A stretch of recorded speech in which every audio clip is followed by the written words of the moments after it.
Hi guys, and welcome to Total Technik. Today we're looking at Brembo style fixed brake calipers and how to do a brake pad change. Let's get it done. Now before you jack the car up, what you need to do is slacken off your wheel nuts. The reason being is that if you jack the car up first and then try and undo these wheel nuts, the whole wheel will try to turn. Whereas if you do it whilst the weight is still pushing the wheel down to the floor, then you can just slacken these off without moving the whole wheel.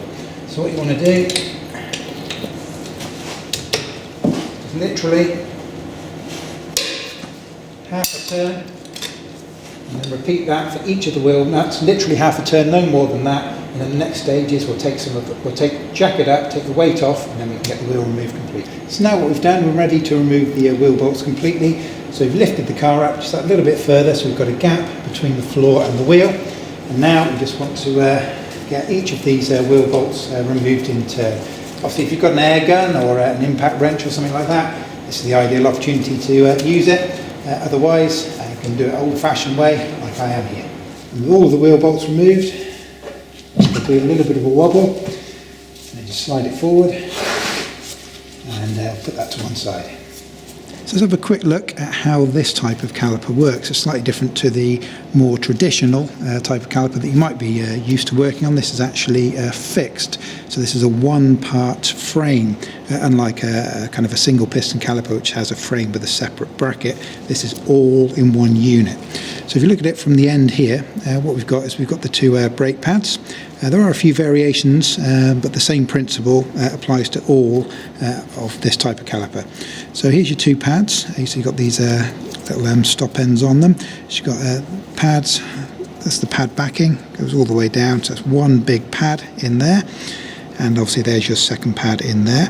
You'll notice this large pin that travels through the centre. This is where the variation occurs. Sometimes, rather than having one big pin through the centre, where these kind of curves are, you'll have two smaller pins rather than a centre pin, and sometimes you'll have all three. You'll have a centre pin and outer pins. If you have these outer pins, usually these just tap out. So you would get a small punch tool and tap it gently on the end. That would start to slide it back, and then you can press this down and remove that from the rear. And then once that second one's removed, do the same and again press it down and pull that out. We don't have that today on this particular one. This is the spring clip, so this goes underneath your pins, and this basically presses keeps pressure downwards on the pads, stops the pads coming back out. When you buy your new brake pad set that we'll be looking at in a moment, a little bit further into the video, you'll be seeing that the set that we've got comes with brand new replacement clips, so that's a good thing to do as well. The brake pad wear sensor, have a quick look at that as well. It actually slots into the brake pad, a little cutout on the brake pad on the outer pad there, and this cable tucks in here, comes around here, tucks in here, and there's actually that's the electrical connector right there. The other thing to mention as well, as you'll see later in the video, is that these have two bleed nipples. You've got one right here, and you've got another one directly on the opposite side right there. So you've got two rather than one, and that obviously corresponds to each of the sets of pistons, as you'll see as we dismantle this. So that's the kind of basic principle of how it works. So let's start getting it dismantled. Okay, so once your wheel is off, what you want to do is hop in and just turn your steering wheel so that the hub face turns outwards like this. It's going to give you obviously much better access working here than it would be if it was turned all the way on the inside there. So first thing we're going to do is we've got the wear sensor cable for the brake pads here, and this actually comes up and the electrical connector is right here, so we need to get that disconnected first of all. Now it sits in a little bracket, and it's got little hooked arms that kind of come around the outside of it and kind of sit it in quite snug, top and bottom, so it can be a little bit tricky to get out. The easiest way is, rather than use the clip down the bottom, I'm not going to get a click on that, is if you come down the front, you can just lift up the little, it's like a little plate I'll show it to you once the plug's out. You see, as I twist that, it lifts it, so I'm just going to gently twist that there and start to give the whole thing, there he comes, a little bit of a wiggle, like so. You see there's a little catch there, that's what you need to lift it over. If you look down inside, all I was doing is just put my screwdriver in there, and I was just literally lifting this up, to disconnect it from this little catch there. Went in, pushed it forward. So just a quick reference for you for the routing of this this cable. Obviously it attaches here, comes through, and it's like a little kind of lasso built into the bleed nipple cap just there, and then it feeds through this little hole that's built into the side of the caliper, comes down into a clip on the spring there, and then down and seated into its final place just there. So if you're hoping to replace just your pads without also replacing your discs, then you will want to do a couple of checks on your discs beforehand. So what you want to do is obviously check the condition of the disc. Obviously we are changing these today. These are a little bit rusty. We have some surface rust, I'm not concerned about that. We do have on these particular ones very little bit of pitting just on the edges, nothing to worry about. But the key to this is if you're going to replace the pads without replacing the disc, you want to check that the specification for the minimum thickness of the disc meets the requirement.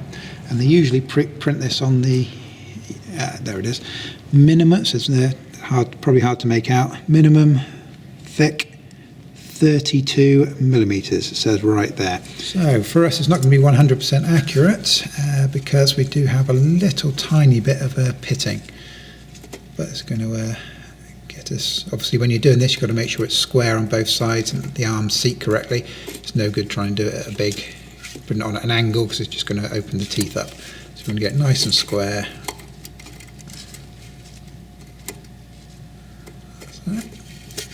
And where are we at? We are at 34 millimeters.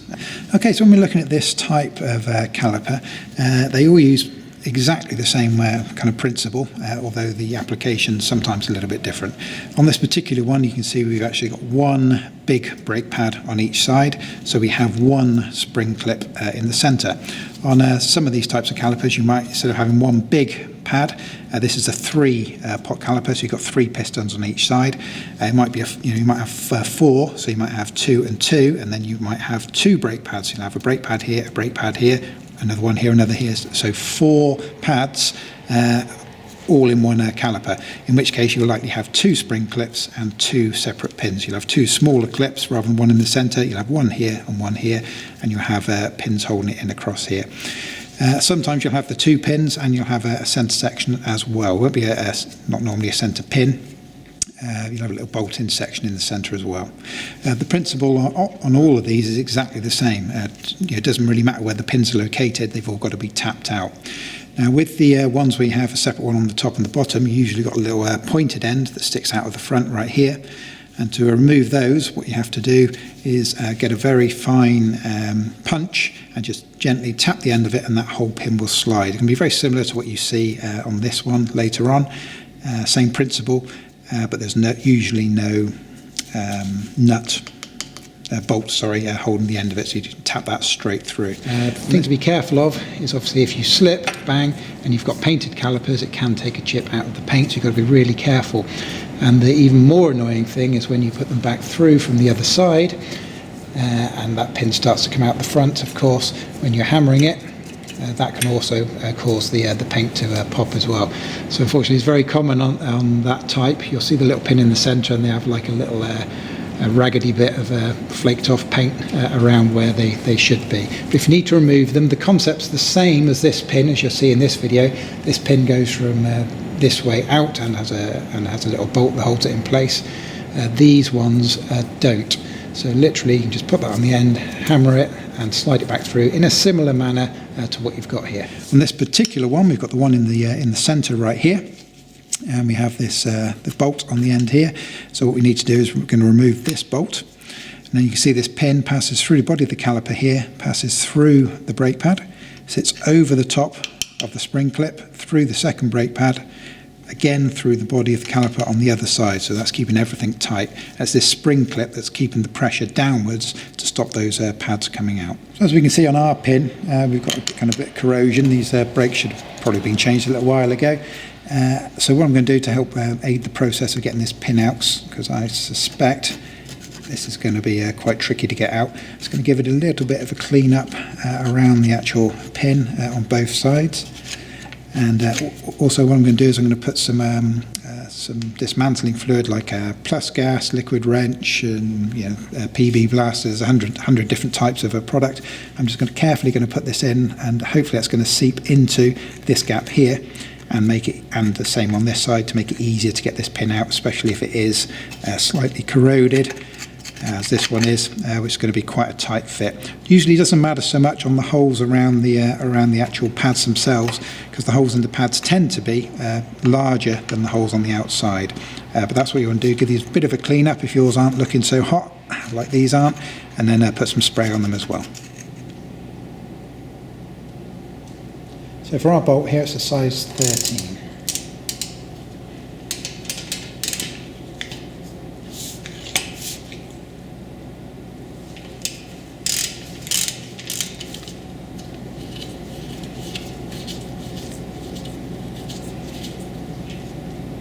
Now on this type of pin, because it's not a solid pin, it's got a hole in the middle that the bolt fits into. If you kind of have a look on the end of it, just there, you'll see that it's the wall of it's quite thin. So when you come to tap this out and you get your punch, whatever size punch it might be, what you don't want to be doing is trying to hit this, because obviously that's either going to go into the hole or damage the outside of it. So to start this moving, what we want to do is actually put this back in. And then you want to hit the head of this to start it moving. And then obviously as you hit that with the hammer, that space will decrease, because the end of the pin will start to be pushed out, and you can undo it a little bit more, hit it a little bit more. The problem is when you get near the end of it, if you get a bit of a stubborn bolt, you don't want to be hitting it when you've only got a tiny bit of the thread. Hopefully this one won't be too bad, but if you do get a stubborn one, you might want to have a look around the workshop and see if you can find one that has the same thread pattern but is longer, because then that will allow you to screw that in and knock the whole thing out of place.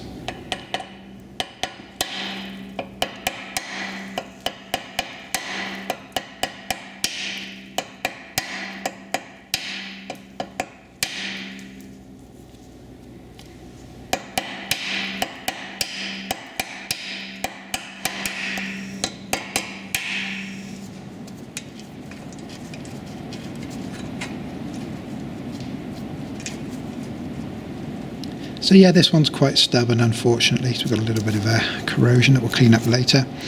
But as you can see, we've pushed it all the way through now. We're just by the second brake pad now. So what we're going to do is, rather than hammer it from this end, we've now got a little bit of a lip there. So we'll grab the punch and we'll just finish it off from this side.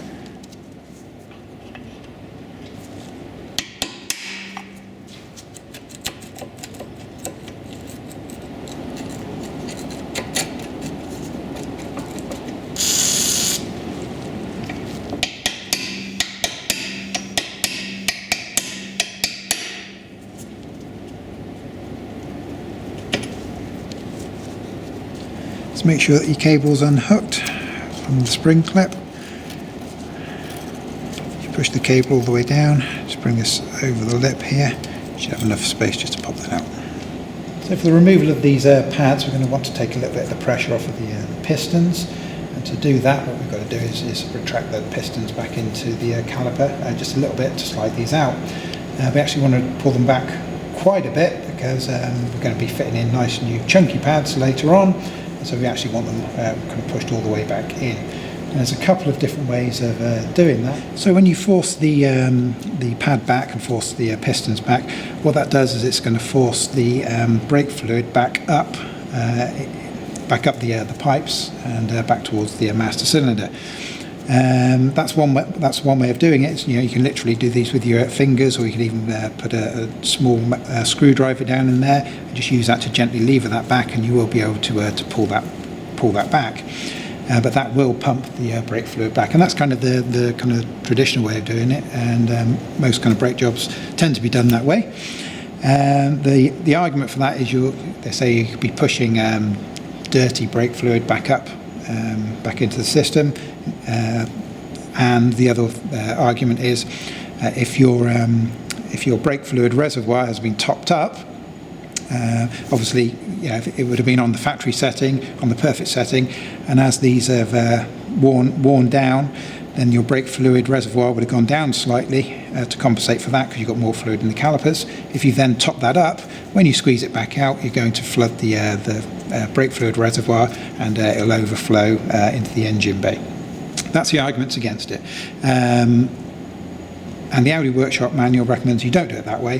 They recommend that what you do is you actually connect your brake bleeder onto the brake nipples here and here, and as you rewind them back, instead of the brake fluid being pumped back up into the system, it will come out of your pipe here, and you can collect it, and then you can just top up at the end of the job as required. So that's the way that we're going to be doing it today.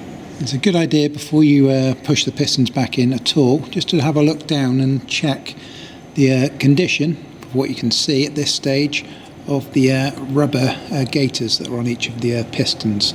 So just kind of have a good look around as best you can and make sure you're happy with what you can see. So obviously when we press this back in, you won't be able to see quite as much of it. These actually look pretty good, especially considering the condition of some of the rest of the brakes here. So yeah, we'll proceed. So what we want to do is just carefully release the caps on both of the bleed nipples. So today we're going to be using this little homemade brake bleeder tool just to collect the leftover brake fluid. You can spend quite a lot of money on these tools. If you're interested in one of these, we've done a video on how to make one of these for virtually nothing, and we'll add a link for you in the information section below. Okay, now for loosening these off, they're size 11 usually. Traditionally use a ring spanner. The only problem with these is if you're worried this is going to be tight, or might have some gunk around the edges and you have to crack it off, then this is like the worst shape you can possibly have for potentially rounding these off, because obviously it's very, very close to round when you get these little 12 pointers. So if you do get a stubborn one, you're using that kind of tool, that unfortunately can round them off. If you're worried about whether it's stubborn or not, what you can do is just grab yourself a size 11 socket, put that over the top and just undo it a little bit, so you can see it's just facing just off centre. So if I move, yeah, there you go, move it just a fraction. Yeah, you can see I've moved that around. Do it again for you. There. So now you can see that the flat's facing us. I haven't actually cracked it open yet. There we go. But if you're worried about it, that's the way to do it, with a good socket, because that will give you full grip. Ideally, once you're happy, obviously you can use any type of spanner that you like to do it. They do these special spanners that are kind of 6.5 sided, if you like, and 4.5 sided, and they fit around it quite nicely and also allow you to work around the pipe. But if you've got a ring spanner, put that on first. Once you know that it's definitely going to open, pipe on the top, and then we'll open this up. Just put the pipe over the top. You need to make sure you get a nice tight fit, like so. Now ready to slacken it off a little bit.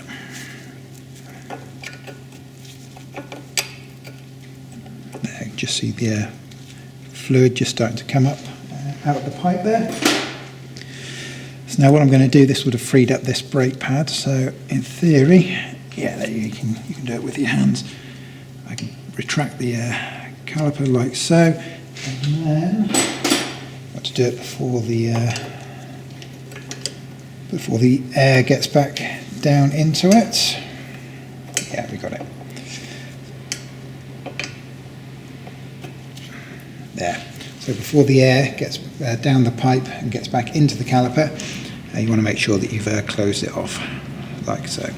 And if you found that when you've squeezed them back, rather than them going flat, you've kind of created an angle, so you can see that's, yeah, the pistons aren't pretty good actually.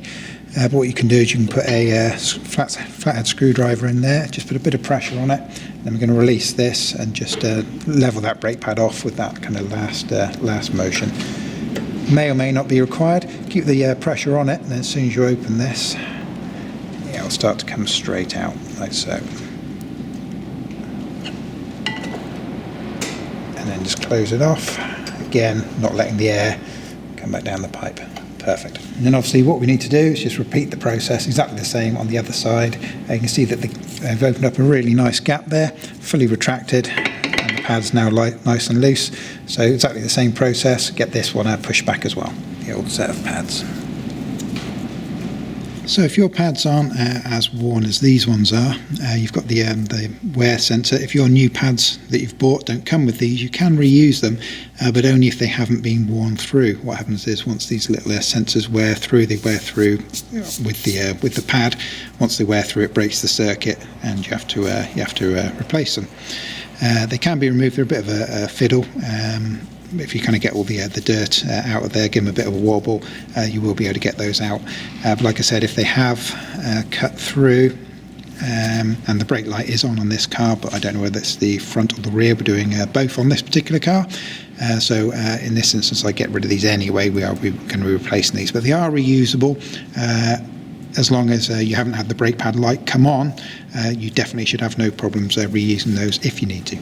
Another good idea, if yours were a little bit tricky to get out, what we're going to do is we're going to ensure that the holes here are as clean as they can be, and we'll also be cleaning up the pins before we refit as well, just to give a maximum chance of getting them back in as easily as we can.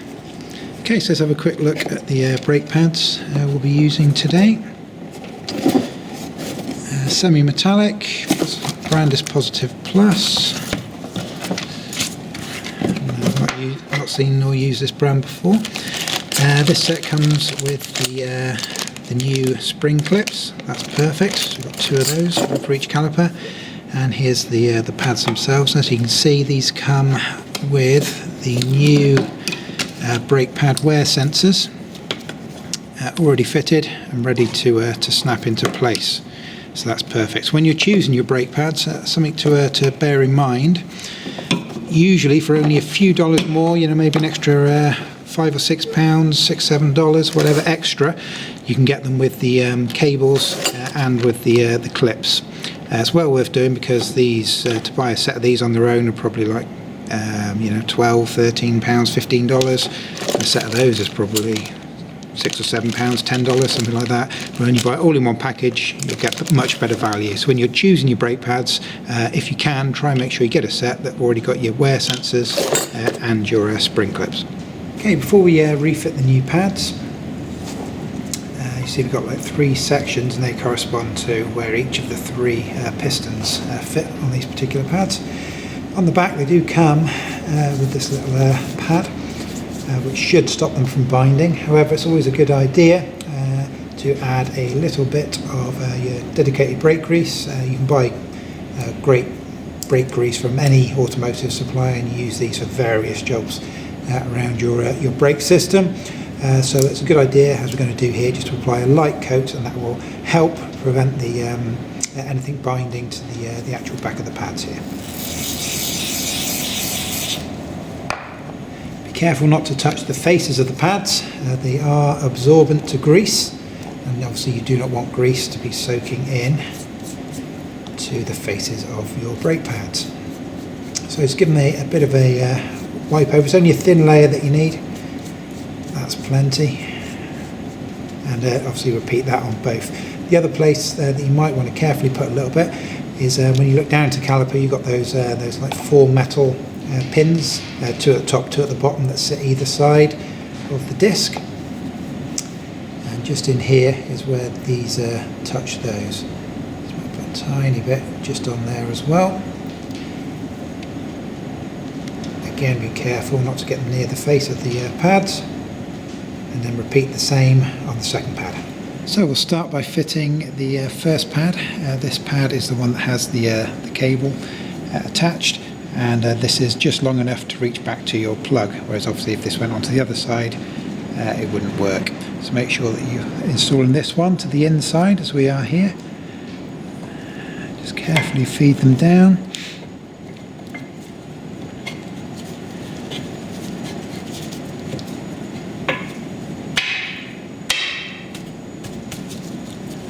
That's one.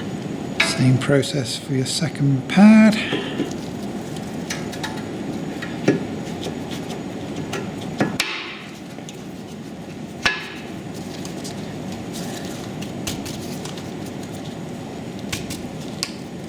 Yeah, perfect. So for our particular pin, we had some problems getting this out. It was a lot harder than it should have been. You've got this kind of build up of gunk that's built up over the years. So what I'm going to do before we attempt to refit this, I'm going to get the old trusty brake cleaner and give this a really good clean and get the wire brush on it.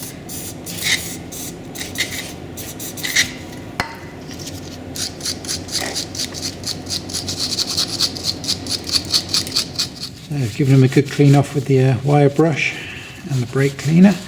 He's come up a lot better than he was. He's not perfect. We'll see how he goes. If he's difficult to fit, we can always get a little Dremel tool on there and just shave a little bit of that off very carefully. But I think that should be enough to get that refitted okay. So we've just added a little bit of our brake grease just to our pin because ours was a little bit tricky to get out, and we've got our spring clip ready.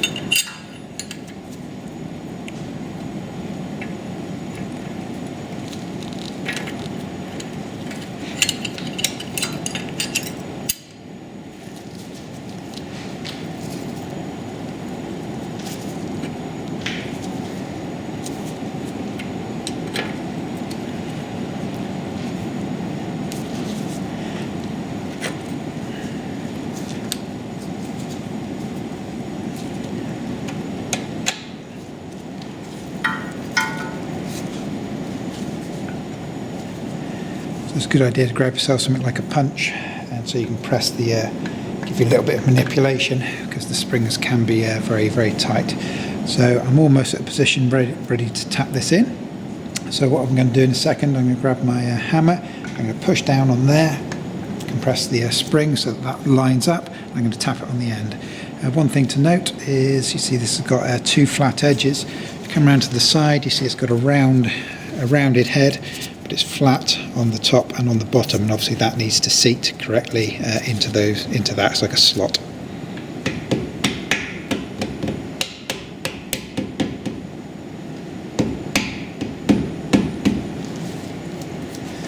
Perfect. You see we've closed that gap up completely, and we're through everything as we should be. Everything's looking good. You can still manipulate the clip if you like. See, it wasn't quite centered, it was off to that side, but you can still move it by hand, get it exactly centered so you're happy with it. So now you've got the little bolt that goes in the end here, and you want to torque that up to factory specification. Again, you might need to check that, but on the car we're working on today, the Q7, it's 30 Newton meters. Now we just need to route our two cables. This one's easier to start at the far end.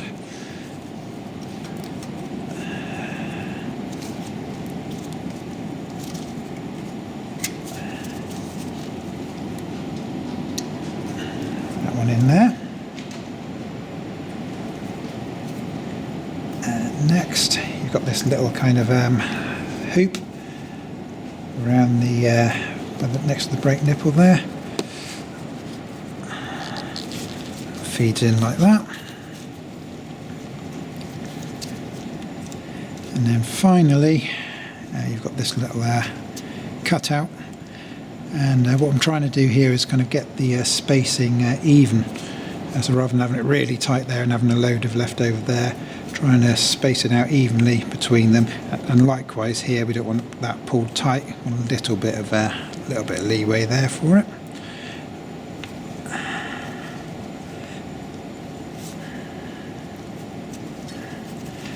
That's it. Just make sure you're happy with everything there, and that's the first one. Okay, so on your second one, we've got a little cutout in the disc itself, just down in there, and this is the connector. The thick part, so you obviously got a thin part, a little metal slot, and then the thick part. The thick part is the brake pad face side of it, so that goes towards the inside of the centre of the caliper. You can always cross-reference that against your other one there. You can see the thick side is on the inside, facing the centre of the caliper.